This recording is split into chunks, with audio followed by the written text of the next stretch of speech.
Bienvenue sur le podcast de Mandarin Mandarine. C'est une école de langue chinoise spécialisée dans la médecine traditionnelle chinoise. Vous pouvez approfondir votre exploration de cette médecine grâce à une meilleure connaissance du mandarin. Venez goûter aux fruits de 5000 ans de culture grâce à des leçons pleines de vitamines. 你们好. 你们好, nouvel épisode du podcast de Mandarin Mandarine. Aujourd'hui, un épisode assez rapide. On va parler d'un nouvel élément, Oui. ou mouvement, et puis on en profitera pour parler d'un petit caractère bonus important. Donc c'est le bois. Ouais. Aujourd'hui, c'est le bois, et le bois, ça se dit Mu. mou. M-U. Mu. Quel ton? 4e ton. Ouais. On s'énerve. Mu. comme en français, mu, M-O-U. Mu. C'est presque la même Parce que le bois, c'est mou, comme tout le monde le sait.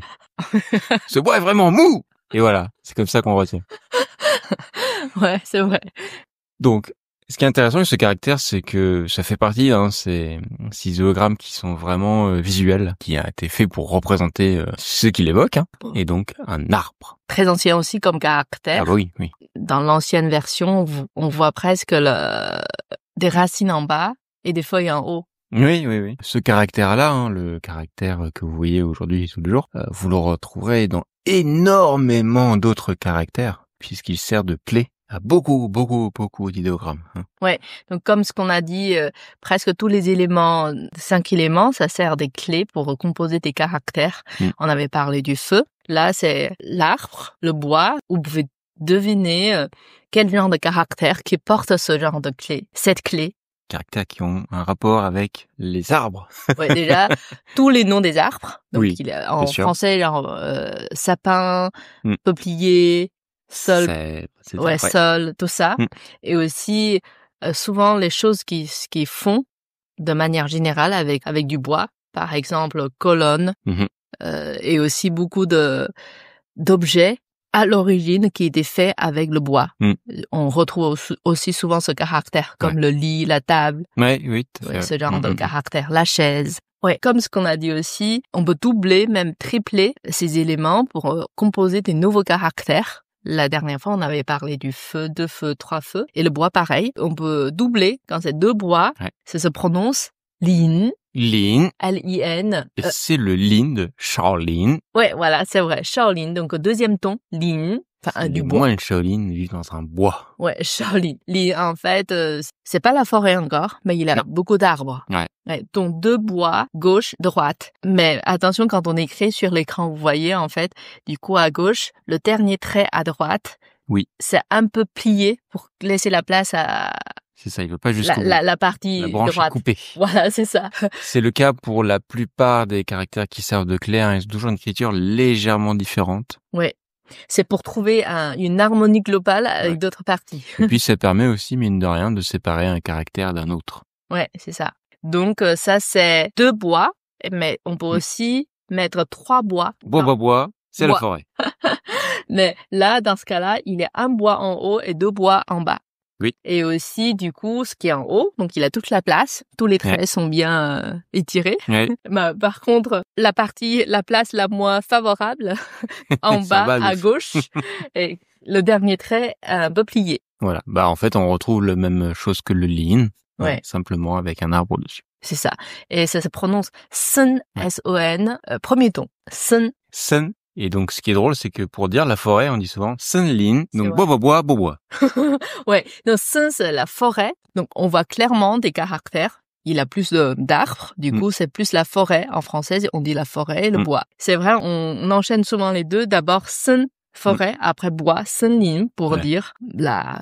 Forêt. Ça transcrit l'idée que ça peut être plus ou moins dense, quoi. Dans une forêt, t'as des parties très boisées, d'autres un peu moins. Mais en fait, en chinois, par exemple, pour traduire la forêt, le bois, je sais pas trop comment faire parce qu'on dit pas, on distingue pas les deux. Du coup, on va dire. C'est vrai. Soit on dit juste forêt, senlin, les 2 caractères. Soit pour le bois, du coup, on rajoute un caractère petit. On dit petite forêt pour dire c'est le bois. C'est drôle. Ouais, j'ai jamais réalisé ça, c'est drôle.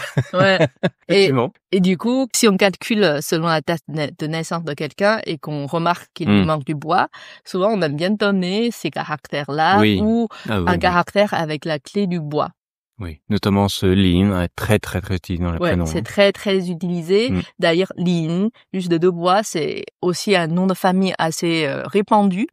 Donc c'est assez courant que quelqu'un qui a le nom de famille Lin, donc deux bois, plus le prénom, un caractère et trois bois, forêt. Donc ça fait Lin Sen. Donc j'avais un professeur qui s'appelait comme ça. Du coup, quand on écrit, c'est facile. Pour un enfant, c'est facile d'apprendre à écrire. Attention à ne pas confondre Lin et Ling avec un G en pénine à la fin. Donc ici, on est sur Lin. Il n'y a pas cette nasalisation qu'on retrouvait avec Ling. Quand on pense à des prénoms chinois, on pense souvent des prénoms avec Ling en France. Mais après, si quelqu'un veut prendre ces deux caractères comme le nom de famille, on choisit pas le prénom. Sun, peut-être, il a l'intérêt de consulter un peu sa date de naissance. Sinon, ça fait 5 bois. S'il en a déjà trop, ça fait beaucoup. Là, c'est beaucoup trop boisé. Voilà. Avec ce caractère mu, le bois, on revient quand même à notre élément, à notre mouvement. Il y a un autre caractère qu'on peut créer en rajoutant un seul trait. Et ce caractère, c'est pen. Pen. B-E-N, troisième ton.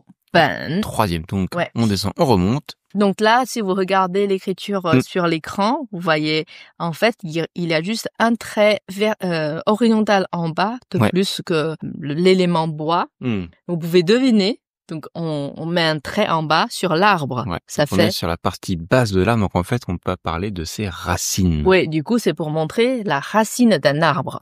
Et là, on est vraiment aussi sur la notion, comme en français d'ailleurs, de la racine dans le sens de l'origine de quelque chose. Oui, en français aussi, racine.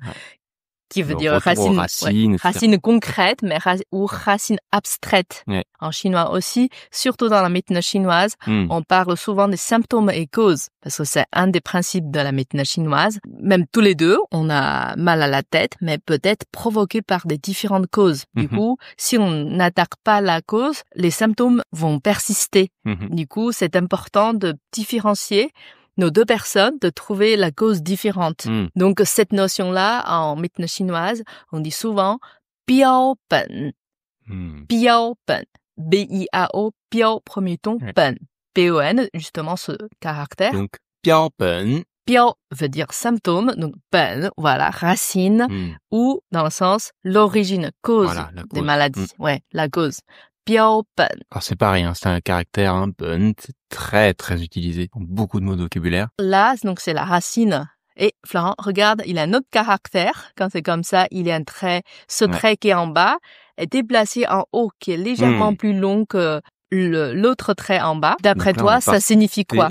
Du haut de l'arbre, donc la cime, le bout. Voilà, très bien. Du coup, qui veut dire le bout. Ça veut dire la fin. Par exemple, on dit la fin du monde. On utilise ce caractère plus jour pour dire la fin. Ou la fin d'un épisode, la fin d'un livre, etc. Donc, qui se prononce mo, M-O.